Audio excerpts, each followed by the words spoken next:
Oui, bienvenue à Parole autochtone. Ici Mélissa Moline-Dupuis. Comme on dit par chez nous, fait frette, que c'est pas une raison pour pas aller dehors, prendre un peu d'air et répondre à des questions qui viennent du public. J'adore quand vous m'envoyez des questions parce que c'est l'occasion que j'ai de voir aussi quels sont les besoins, qu'est-ce que les gens ont comme réponse, ont accès comme réponse justement du grand public.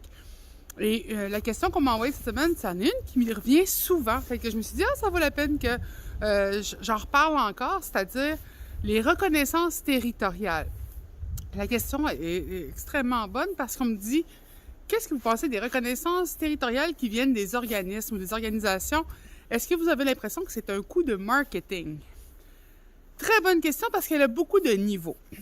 Premièrement, une reconnaissance territoriale, dépendant d'où elle sort, d'où elle vient, d'où elle provient, elle a un impact différent. Dans le contexte de la question, c'est dans un contexte scolaire, mais ça peut aller dans plusieurs autres niveaux. Fait que je vais essayer de démêler un petit peu ce que j'en pense. Mais vous pouvez avoir, bien sûr, des opinions très différentes. C'est quand même une question qui est assez chaude au niveau politique, au niveau de la reconnaissance aussi du droit à l'autodétermination. Alors, le premier niveau de reconnaissance territoriale, je dis ça, c'est la reconnaissance individuelle. Donc, moi, je m'appelle Mélissa Moline-Dupuis et aujourd'hui, je reconnais que je suis en territoire non cédé à Abénaquis. L'implication que ça a, c'est que j'ai une connaissance, une reconnaissance d'ailleurs, par rapport au travail de la nation Abénaquis sur leur territoire, d'avoir été des protecteurs du territoire pendant des milliers d'années, mais ça m'aide aussi à penser à toutes les autres nations qui passaient sur le territoire. Il ne faut pas oublier que dans les dernières décennies, avec les réserves, avec la loi sur les Indiens, avec aussi la structure coloniale qui est venue s'imposer aux structures traditionnelles, il y a eu une forme de sédentarisation des territoires qui s'est imposée de lui-même. Parce qu'il ne faut pas oublier, nous, on était sur les territoires des nomades ou des semi-nomades, donc on se déplaçait, on laissait les territoires se reposer, on allait ailleurs et tout particulièrement, on n'était pas propriétaire des territoires. Il faut vraiment voir la différence. On en était les gardiens. Donc, on devenait responsable du territoire. On regardait ce qui s'y passait, on prenait soin du territoire.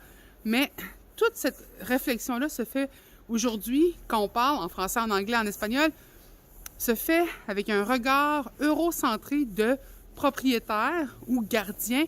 C'est toujours une idée de poser un claim, excusez-moi, mais une réclamation sur un territoire. Et c'est très difficile d'avoir ces discussions-là quand on le réfléchit d'un point de vue qui est multiple et culturel. Donc, c'est un peu comme on parle la même langue, mais on ne parle pas la même langue. Les mots ne veulent pas dire absolument les mêmes significations.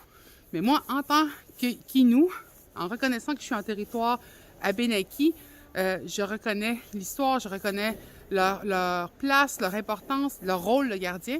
Et donc, d'individu à individu, je reconnais justement cette existence-là. Donc, c'est important dans un cadre de réconciliation de pouvoir le faire parce que une des problématiques des citoyens canadiens, c'est d'ignorer beaucoup la présence autochtone sur leur propre territoire, de ne pas connaître les 11 nations, par exemple, au Québec. C'était un enjeu dont je parlais souvent autrefois. Eh bien, aujourd'hui, en le reconnaissant, bien, on reconnaît qu'on a progressé aussi dans notre compréhension de l'existence des communautés autochtones sur les territoires qu'on occupe avec eux. Et donc, c'est un premier pas en tant qu'individu que l'on peut faire. Mais ensuite, la question venait sur les organismes. Et les organismes, eux, ont des responsabilités très diverses comparées à l'individu qui le fait à titre personnel. Donc, là qu'on parle des écoles, que ce soit secondaire, cégep, université, qui font de plus en plus de reconnaissance territoriale, bien, il y a une implication par rapport aux savoirs ancestraux, par rapport à décoloniser les programmes et aussi par rapport à, je dirais, la clientèle que l'on veut viser quand on est une institution d'enseignement qui, elle, bénéficie justement de l'inscription d'étudiants, de recevoir de l'argent, des bourses ou des financements, parce qu'une institution éducative, elle est souvent choisie par rapport à ce qu'elle représente, ce qu'elle offre aux étudiants. Donc, ça reste quand même un lien commercial, malgré le fait que c'est un lien d'éducation, mais ça a quand même une double implication. Donc, en faisant cette reconnaissance des territoires-là, souvent, tu signales que tu es dans une progression de guérison, une progression de restitution, justement, des savoirs, de la place des communautés autochtones dans le curriculum scolaire. Donc, ça signale quelque chose aux étudiants autochtones, ça signale quelque chose aux étudiants allochtones qui, eux, aussi veulent voir la réconciliation progresser. Donc, c'est important. Oui, c'est une question de marketing. Je pense que quand on ne le voit pas, tu sais, quand on sait qu'il n'y aura pas de garantie ou quand on sait que tel service ne sera pas offert, tu sais, que telle compagnie de vêtements, par exemple, n'offre pas une ligne de vêtements appropriée à ma taille, oui, ça va me faire choisir ou non un service. Donc, une université, un cégep, une école secondaire qui fait une reconnaissance des territoires, qui progresse dans sa réconciliation, c'est un très bon coup de marketing pour eux parce que ça va inviter des gens qui ont ça à cœur à venir. Donc, pourquoi j'utilise ça comme exemple? Bien, moi, l'université que j'ai choisie quand j'étais une étudiante, c'était vraiment en lien avec ce qu'elle avait comme promotion des droits, de l'identité LGBTQ2S, de la présence autochtone sur son territoire. Et même là, quand j'étais à l'intérieur de l'université, il y avait encore du travail à faire, mais ça poussait dans la direction que je voulais et non dans le contraire. Donc, c'est une bonne manière de faire signaler aux gens, eh bien, ici, on fait ce travail-là, on espère pouvoir y arriver parce que je pense qu'on en a beaucoup, beaucoup de choses à rattraper dans les niveaux scolaires. Mais c'est une progression qui se fait et qui est désirée par la clientèle qui va étudier dans ces institutions-là. Là, on rentre avec aussi le niveau marketing, mais des compagnies, de ceux qui nous vendent un produit. Et là, on rentre dans quelque chose d'autre. C'est pas un savoir universel qui est vendu, c'est un produit. Donc, là, toute une autre responsabilité si on reconnaît un territoire, si on reconnaît une nation, si on reconnaît qu'on emprunte quelque chose de culturel au territoire qu'on exploite. Par exemple, si on va aller fabriquer un produit à partir d'un produit du terroir, qu'on utilise justement l'image ou l'identité autochtone pour le vendre, bien, est-ce qu'il y a eu une relation? Est-ce qu'il y a eu une compréhension? Et en faisant une reconnaissance de territoire, en créant une relation avec les membres des communautés qui sont présentes, oui, tu fais un marketing, mais c'est un marketing social qui est différent peut-être de ce qu'on a vu par le passé. Donc, c'est très nouveau.